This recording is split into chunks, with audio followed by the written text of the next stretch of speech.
Good morning, Dolphin fans. Happy Victory Monday. Jason Sarney here with you with a very, very special edition of the Monday Morning Quarterback with Jay Fiedler. We're feeling a little 2001. It's the first time the Miami Dolphins are 6-3, so you know what? We're going to kick it to Jay and bring on in one of his old school teammates, the OG of the one-handed catch. Take it away, Jay. Oronde, what's happening, my man? Hey, Jay, what's happening, brother? I'm doing fantastic. It's always great to see you. Fantastic. Always great to see you after a win, first of all, but great to see you anyway. We had some great history back there in Miami, and starting back in 2000, just developing that relationship, and seeing what Tua and DeVante Parker are doing right now with their relationship. Brings back some good memories. Throwing those fade routes to you out on the sidelines. Yeah, man. Yeah. Those were some good old days, man. It made things really simple and easy for us. And I think we had a connection with it, and it didn't stop. And you do see that now with Tua and DeVante. Yeah, no, absolutely. I think, and it's continuing to develop. And one of the things I'm going to show on the game film from yesterday is how that relationship is developing. There was some great plays, through that. And I talked about it last week. We had not OG, but we had OJ McDuffie on last week. And we talked about that trust factor that you have between a quarterback and a receiver, and how that developed, between me and OJ, originally, and also between me and you. Going through the years, and especially with Chan Gailey's offense, where if he sees a one-on-one situation, he's going to come off, and they have a lot of those plays that we had back in the day where they call a run, but if it's one-on-one on the outside, I had the option of just pulling it out and throwing to you. And right. Yeah, so I think what's the big deal is, I think you said it, is trust. Yeah, I think both of us at the time were in a place where we were kind of undervalued, and we wanted to show that. I think that was half of the connection. And I wanted to make a play for you, and you wanted to give me a chance to make a play. And I think it works that way. And I think Tua has that faith in DeVante. And listen, it's one-on-one with a cornerback. There's no safety help. The safety cannot get over there. And if you give us a shot, the bigger receivers, I think more times than not, we come down with the ball. It's just like you said earlier, it's just a trust factor, and we developed that over the years. Yeah, and just talk about, one of the things that we had was, with that nonverbal communication. We used to have the plays down on the goal line where, we wouldn't even call it whether it was a fade or a slant route, and you would just run, based on how the defender played you, and I could see your body language. I would see how you just make that initial move, and I was able to pull the trigger, knowing that you were going one way or the other. Just talk about that from a receiver standpoint on how much easier it is for you when you have a two-way go on a defender.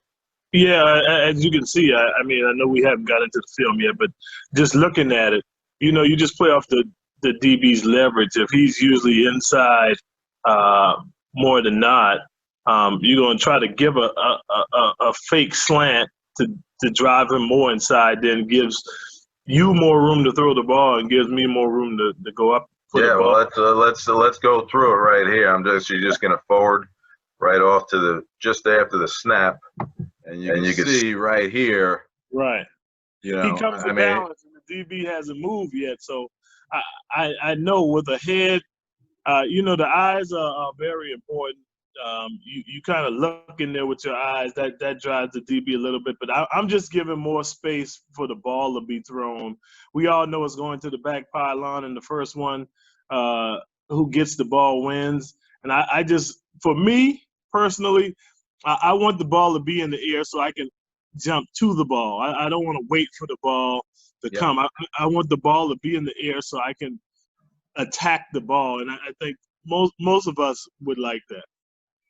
Yeah, absolutely. You can see here on the film how the defenders, got hard inside leverage, not allowing you to go to the slant.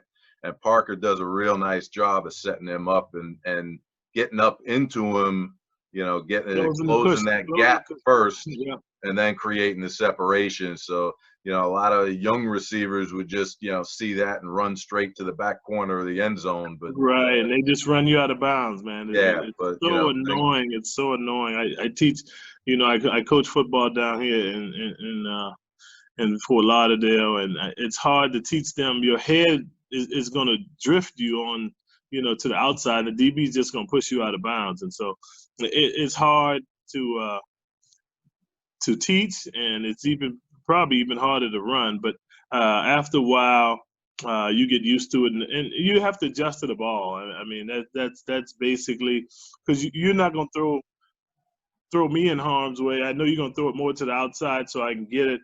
I just want to jump first. I just want to be the first one to jump. Mm-hmm. And we'll see as we go forward here. Parker does a nice job, getting into the defender, and now it just allows him to go up. Unfortunately, he wasn't able to get that second foot down, and this one ends up getting reversed on him. But again, just a tremendous play, both sides. We'll just go back running forward again. They don't want you to go inside, so they're going to more than likely cover the the inside, because they don't want you to go across the field for that easy throw, because this is a harder throw. But short and high is usually better. The DBs, you got a 5'10", even a 6-foot DB, you got 3-4 inches on them. Short and high usually is better, make it a jumping contest. The call, as far as pass interference, probably is not going to be called because it's a bang-bang play down there. So, Coach Ford, our wide receiver coach, always told us, make the referee call it. Make him call it. If he doesn't throw the flag, you win. And that comes into play right here on this next play. Good lead in on that. Just going to go over the fumbled snap, shotgun snap that Tua picks up and just throws up to Parker. He saw the pre-snap that the safeties rolled, and it was a free safety, one-on-one coverage. So he knew he was going to Parker right away. Had great composure of just picking that ball up and getting it out there. But, there's a ball at that point. He's just throwing it up and hoping that his receiver, is going to beat the defender to the ball. And, that's, sometimes, when I got into trouble, I had that same, thing with you as well. DeVante Parker has done that for most of his career. A side note is his college wide receiver coach was Lamar Thomas, and we all played together, and so he was taught well. But I think for the most part, subtract the injuries. Don't think about the injuries. DeVante Parker has played as a big receiver most of his career, and he's done a good job at it. Yeah, so let's just go through this play here. Obviously you had the fumbled snap, which was a little bit foreshadowing, ball coming out low with Karras. They had the fumble later on, but you see DeVante just nice little push off. The defenders are looking for it, but like you just said a minute ago, let's make the referees make that call. Let's make them make that call. And more times than not, they won't. Because we're the first one to look back for the ball. I'm running, looking for the ball, and I don't know, sometimes you call a back shoulder, but that might have been because the ball was fumbled at the snap back shoulder. But I think he was just throwing it up in the air to let you go up and make a play, or let Parker go up and make a play there. Yeah, and that's what happens. I think in that case we win all the time. I mean, let's do that all the way down the field. I'm okay with that. Yeah, absolutely. And we're going to see here the next play, Parker right over the middle, just finding a little hole in the zone, and they're just building that relationship. And those were the two completions Parker had yesterday. But obviously the one called back for the touchdown. And we're just going to go on to the next play here, and it's going to be another quick fade route over to the right side. And you can see now, they're going to be a little bit, off kilter here. The timing is just a little bit off. I think Tua doesn't, could have a little bit more patience on this play to let Parker kind of define his route a little bit more and put it to a good spot. But you'll see again, this is another play just like the play in the end zone. It's just a quick fade where the defender is playing inside leverage on him, and Parker steps on his toes and goes to the outside. Now, Tua, I think, gets the ball up a little too fast here. And as we go forward, I mean, that ball's already halfway there before Parker's just starting to look back. Right. And he has no pressure, so there's no real reason to rush it. Exactly. But, like you said, that's the chemistry you have to develop over the years. That was just their third game together. I know practice is one thing, but the game is totally different. And I think they'll get it because he's giving them chances. And the way the Dolphins have been running the ball, it kind of gives you the one-on-one outside. And so I think we're past the Tua's left-handed and all of that. I think we just have to grow with the chemistry between Parker and Tua. Yeah, no doubt about it. They're going to have a lot of opportunities like this, as we go forward. I think teams are going to continue to put pressure on Tua and stack the box against the run. Try and limit the opportunities for them to get outside on the bootleg. So these one-on-one plays, one-on-one matchups on the outside are going to be crucial. As we go into the second half of the season now, for them to continue to have success. Yeah, I mean, it gives them, it was sad to see the other receiver go down, number 18, and Williams, hopefully he can come back. But having the two big receivers was one thing. But now if you put number 19 out, it gives them a different dynamic. Obviously, he's a quicker, shorter guy. Give it the little quick routes, and he comes in motion. But I think your bread and butter, especially going into the playoff run, is going to be to run the ball effectively and give Parker a chance with the one-on-one looks. Yeah, no doubt about it. And he's going to have to come up big, and that relationship and that development, going forward is going to be a huge key for their success, in the latter half of the season. And Gesicki not a bad option either. He's he's a big boy. He's 6'6", and he can go up and get the ball. I remember a few years ago they said after practice they worked 2 hours a few days in a row on just throwing him the fade route. It probably doesn't come natural to him, but with him being a big body, man, those two guys at least on the same side maybe during the playoff run is going to make it tough for teams to defend, especially the way they're running the ball. Yeah, no doubt about it. And I just want to go back a little bit on memory lane with you, OG, okay. To the first time that we played against the San Diego Chargers. We flew out to San Diego, and we're going to talk a little bit as we I know you got to go quickly, but as we get off with you, kind of the winning formula that Miami has of starting fast in games and being able to capitalize on opponents' mistakes and then finish strong. And right. When we went out to San Diego, that was one of the best starting fast examples. We came out, it was halfway through the season. It was about November in 2000, and we were known as that running team that, right. with Lamar Smith that would make, third down conversions. We didn't have, a ton of explosive downfield plays. And I remember we talked about it early on. We said, we know San Diego is going to come up and play man-to-man. Right, the first play of the game. Yep, first play of the game, they were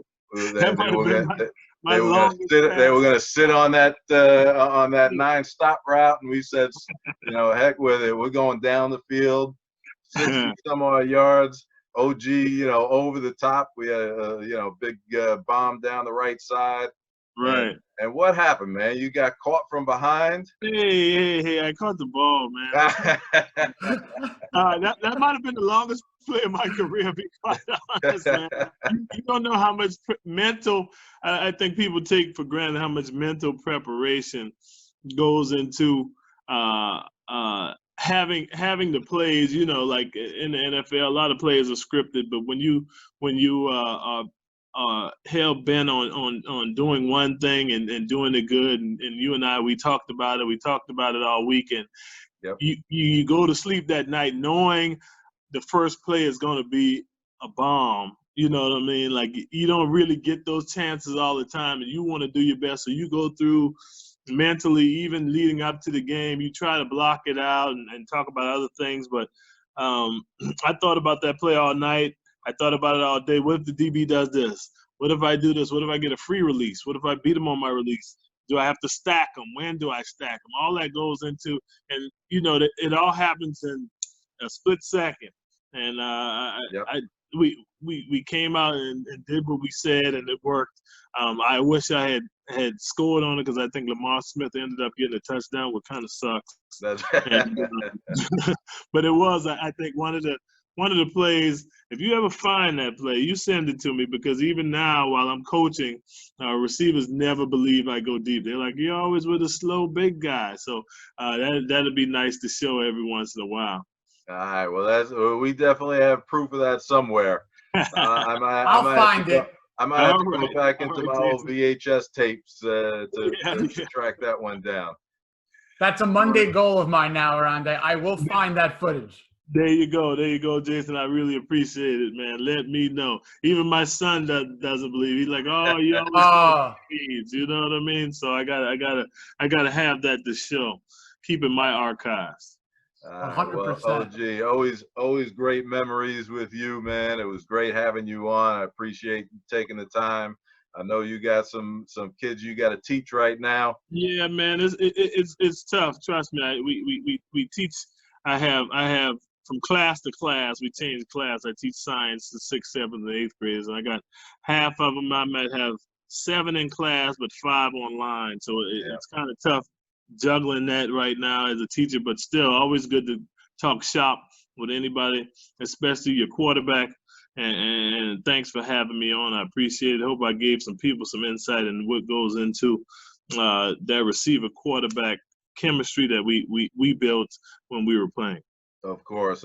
You might have to talk with Coach Flores about adjusting to this COVID situation. I know he's short-handed with his coaching staff right now, and you just tough, make it happen and keep moving forward. And I'm sure that's what you're teaching your middle school students as well. Yeah, I'm definitely teaching that. It's tough, man. You just have to kind of follow the rules, go by the guidelines, and try to push through. Even when we go out to the I coach varsity football, so when I go out to the high school, it's tough for them. We have to keep, mask on, and it's tough to breathe. But we're doing it for each of us to continue to play. And I think the NFL has been doing a great job. Obviously, you're going to have cancellations. You're going to have some people that fall off, but they've been pushing through. The Dolphins have done a great job. 6-3. I mean, no better spot that you can be in right now. Especially since the Ravens lost, Buffalo lost, so we're in a good spot right now. Yeah, absolutely, and those kids in South Florida are lucky to have you as a teacher and mentor, and I know they appreciate all the time that you put in to helping them develop, just like we were developing as players. You're helping them develop as young men.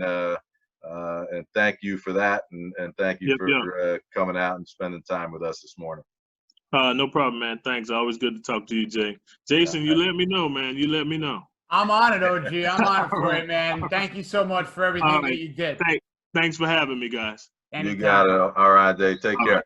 All right. Oh, Jay, that was fantastic. This is like I'm spoiled here. I feel like I'm 20 again. I'm revived. But this is awesome. That's memory lane there, man. Thank you so much, OG. All right, guys. As a son of parent, my parents are teachers, so I know how valuable your time off is. I'll let you go, but thank you for what you're doing now, in addition to what you did for us as fans. This is awesome, OG. Yeah, man, no problem. Anytime, y'all. Anytime, man. I'll let you know, Jay, when we can have more time to talk. I'll let you know. So we definitely can do it. It was fun. Yesterday, if you can believe it, yesterday I went to the game, and we had all for some reason, I don't know, it was receiver day in the box. I mean, it was me, Chris, OJ, Marty Booker. Wow. That's a Yeah, starting five on a basketball yeah, court. man. It was a good Troy. Oh, We gonna count Troy Drayton as a receiver today. He looks And like an Nat, old obviously, lineman now, but yeah, obviously Nat was there too. So it was of all course, our receiver day in the suite. So we had that's a a good that's time. a pretty good empty set right there. Yeah, that's a pretty good empty set for sure. Thanks, Jake. All thanks, right, Ronde. Rondé, thank you, buddy. All right. Fantastic stuff, Jay. So what was your favorite play? I mean, Oronde's had so many awesome catches. A lot of people think about the one-handed catches, but give me the touchdown play that you can remember, the signature Fiedler to Gadsden play. Well, there were a few. I mean, obviously down in the goal line, the red zone, in the +5 territory, like we talked about. I like to play to Parker over there. I knew that OG was one of the best at running the fade route, going up and getting it, attacking the ball, like he said. But we also had a really good connection on the slants and skinny posts. That he ran again. A big body guy that all he had to do was set up the defender the right way, and as soon as he got inside of him, I knew that it was over. He was going to use his body to hold the defender off. If I just put it in the right spot for him. So I know probably the first touchdown I threw as a Dolphin was to Oronde on a skinny post route. So that was certainly one of the more memorable ones against Seattle in the opening game of 2000. The throw that we talked about, the bomb down the sideline against San Diego was certainly a memorable one. Him over the top. But just when I think about OG, I just think about those fades down on the goal line, and again, just knowing as a quarterback that he was going to win it every single time. And then, again, the development that we had of, coming off of that with a change-up route of, being able to run the fade and then come back with a quick slant underneath to keep those defenders off balance so they didn't, always defend the fade, every time. And, I think as, this relationship with Parker develops, he's been running some fade routes down in the goal line as well, and they're looking for those fade routes. I think as in the next few games you may see them come up with a little change up and fake the fade and come back underneath on those slant routes. I love hearing that. It's like kind of history repeating itself. And one of the things that I really took away from what Oronde was saying in terms of the wide receiver to quarterback relationship was the trust that you guys had. And it was almost like he trusted you to make the throw, you trusted him to make the catch, and that's just that symbiotic relationship that Tua needs to develop with a Parker, getting it with Gesicki, as Oronde mentioned. And I think that I loved how he mentioned Grant, and I got to see Grant next to Oronde. That would be fantastic. Yeah, but what's he, 5'6", Grant? With cleats. Maybe with the cleats, right. I mean, all due respect to Jakeem, I think he's playing 6 feet. And I'll tell you what, he came up big in the passing game yesterday. They had a few plays, designed to him, and I think, as this team develops and goes forward, you're going to see more and more of that, using him on those underneath routes. Like we talked about, a week or two ago, you got to get him involved on some jet sweep plays and use his speed, get the ball in his hands, maybe some wide receiver screens, set up just to use that skill set of his, with the ball in his hand in open space. He's a dangerous guy. Absolutely. And speaking of dangerous guys, that suite of receivers, are you kidding me? I mean, to be a fly on the wall, who's got the best hands in the room? Best hands in the room? It's the guy that we just had on. OG had the best hands in the room, no doubt. No doubt. Wow. Yeah. But but all those guys. I mean, look, OJ, Marty Booker was very underrated, receiver for us. CC, my guy for a number of years. He's definitely the deep threat in the room there.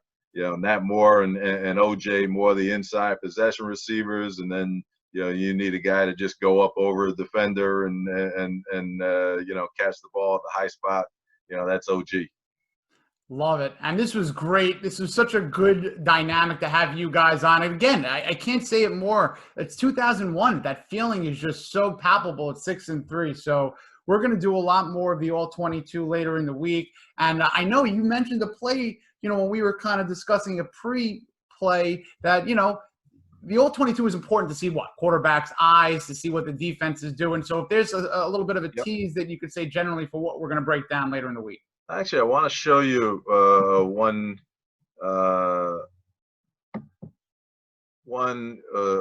pair of plays right here. Sure. And we're going to start off with the bootleg that Tua had, throwing to Gesicki down the field. He looked short and then, extended the play on his rollout and found Gesicki over the top. And this is something that, they've been doing a lot of. They've been rolling, Tua out to the left side, running boots there. You haven't seen him run a boot back to the right yet.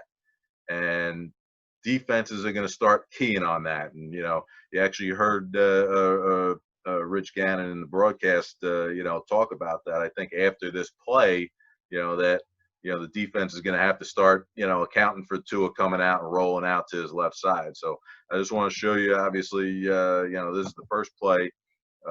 Tua coming out, a little fake handoff, roll out. Great job. He looks and he draws the defender up to the flat route with that little pump fake. He sees the defender come up, and then, beautiful shot, to Gesicki on the second level.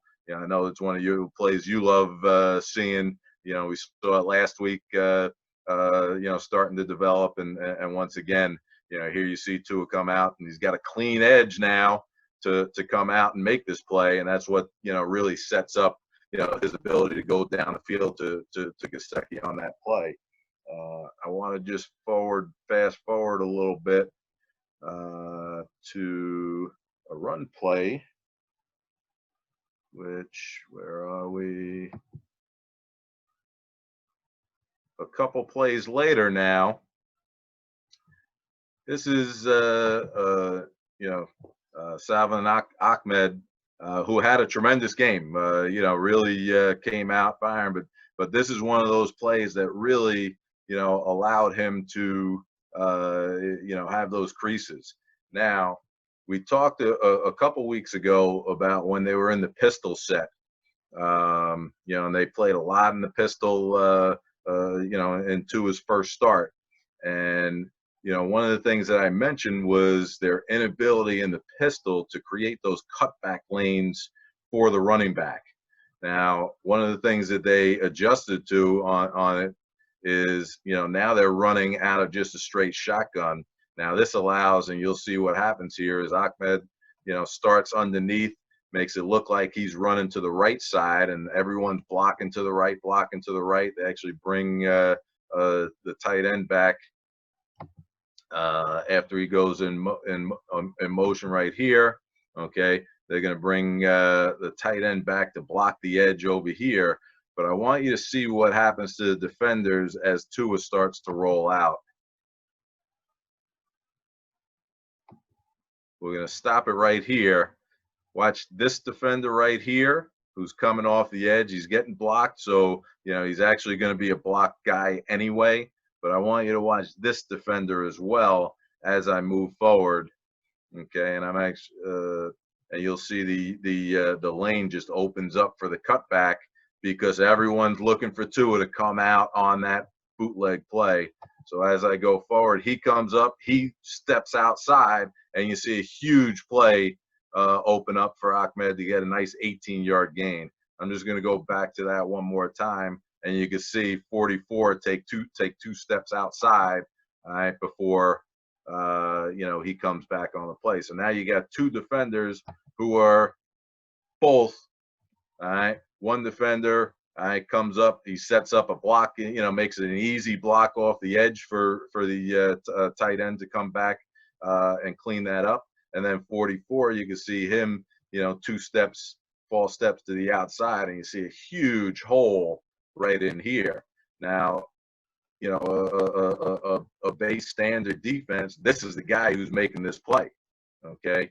44 right here, he's the cutback guy, okay? But because, Tua's had a lot of success rolling out to the left side.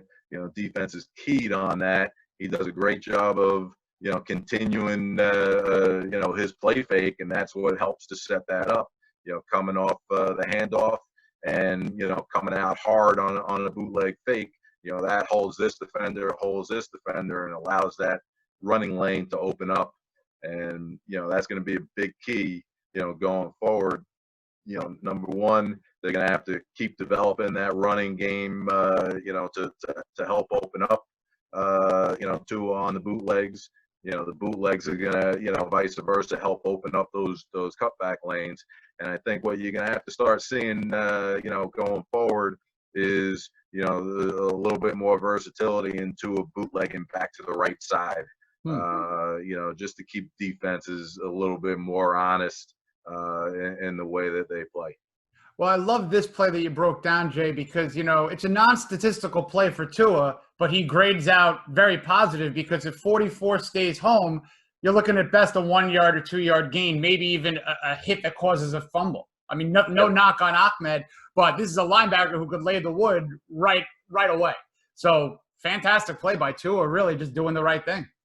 Yep, and that's that's a play call. That's Tua extending the play out and continuing on full speed on his bootleg fake. Again, it's the offensive line just closing down and pushing that defense off to the right side to open up the cutback lane a little bit more. And Ahmed doing a really nice job of keeping tight to his blockers, all right, and not running cut back all the way back into the defender. So it's just a good team play all the way down the field. You see, receiver getting ready to block downfield as well. So, again, this is a team that's playing and hitting on all cylinders. And, for them to have success, they need everyone, coming to play and doing their assignment every single game. And every single play. And I think that's just a staple of what Brian Flores has created, with this team and with, Chan Gailey with this offense. We talked a little bit about the winning formula. And, their winning formula right now is, starting games fast. They're doing a great job, whether it's a big defensive play, the big special teams play that they had, with Van Ginkel on the block punt setup, a 1 yard touchdown run by Ahmed right early on. They got up 7-0, and then with this drive right here, this was their first real drive, and they drove it down. Did a nice job with runs like this with the play action bootleg to Gesicki to really start the game fast. They benefited again from the offsides on the field goal attempt and scored a touchdown going up 14-0. So starting fast is a huge key that winning teams all are able to do. Taking advantage of opponents' mistakes is another thing that winning teams do well. And like I said, the Chargers go offsides on a field goal attempt on 4th and 1. Right. That's a huge mistake, by them. Instead of being 10-0, and now you give Miami more life and allow them to go up 14-0, early on in the game. That's a big lead to play with. That makes it easy for your defense to get more aggressive and play harder. And the defense did a tremendous job yesterday as well. We talked about them shutting down Keenan Allen and the passing game.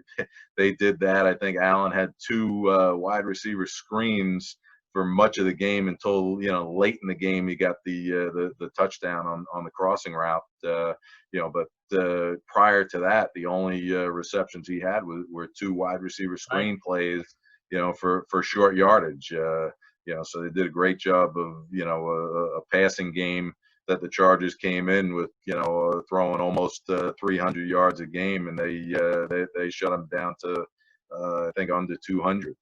Absolutely. And then finishing game strong, is the last key. And you saw it last week against Arizona. They came back from from deficit in the fourth quarter and had a huge fourth quarter drive that we, went through last week.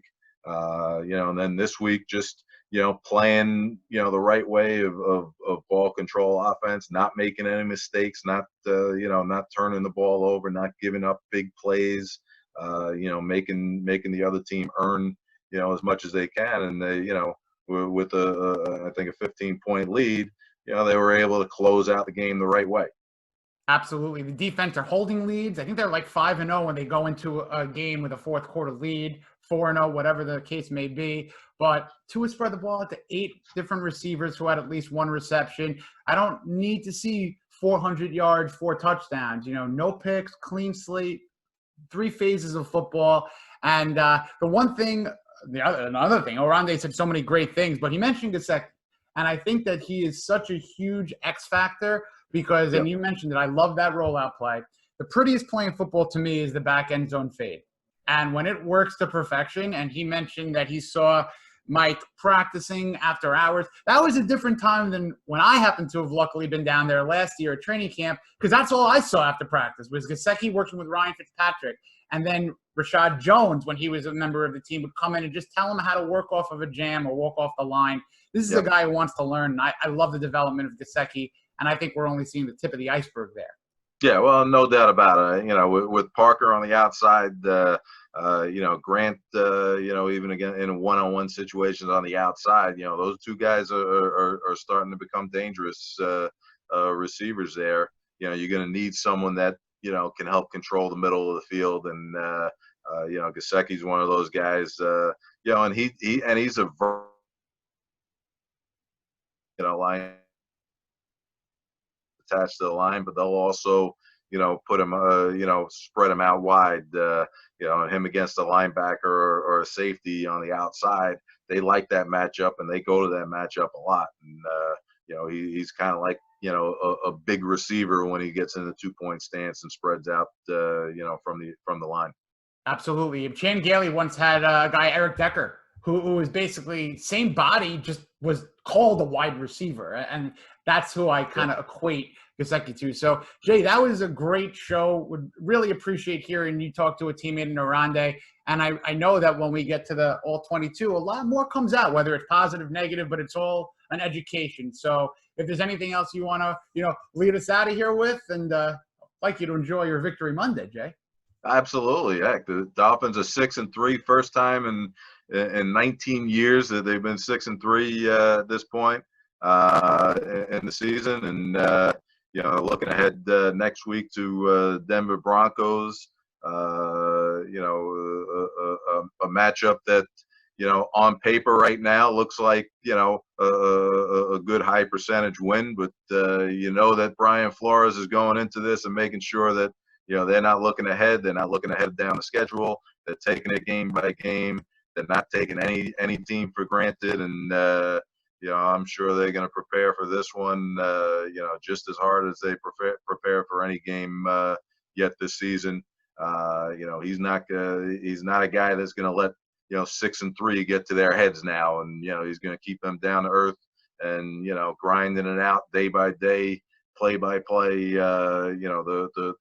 the right way. And I can't emphasize enough just the tremendous coaching job that he's done in creating the culture and developing that with this team and playing the winning type football that that's out there. And I just want to go back. We talk about turnover margin. They're plus 0.6, fourth in the league. Penalties, they're fourth in the league. So they're not making mistakes. They're creating turnovers. And their defense right now is at the top, in a lot of categories as well. Opponents' third down conversion, they're third in the league, allowing less than about 34% opponents' third down conversion. Wow. So even though they're giving up some yards, they're not giving up extended drives. They're making plays at the right time, and they're actually one of the top teams in scoring defense, even though they're total defensive yardage is lower, low in the league. They're not giving up points, and that's just extending and turning into wins for them. And if they can continue doing that on 3 phases, they're getting great production from special teams. They're scoring points off of defense and special teams, and their offense is playing efficient football, and starting to, and you're starting to see them extend drives and get, much better in their 3rd down conversions as well. So, a lot of positive things. And, I think Brian Flores and his coaching staff, deserve a ton of credit for, in these tough situations, getting everyone on the same page and playing winning type football. Absolutely. Well said, Jay. And if it wasn't for an undefeated team and coached by Mike Tomlin, I think the front runner for Coach of the Year is Brian Flores. And that might not to be said that he can't still pull away here with all things considered how the season ends up. But, all due respect to the Steelers and Mike Tomlin, the job he's doing. So Victory Monday it is, another one, the 6th Victory Monday before Thanksgiving in the 2nd year of a Brian Flores organizational rebuild. So thanks to Oronde Gadsden. He's doing some great stuff down, teaching, coaching, and of course, my co-host Jay Fiedler is always doing his thing at Brookwood Camps. And thanks again, Jay. And fins up to everyone out there. We'll see you later in the week with the Coaches Breakdown. Take care, everyone.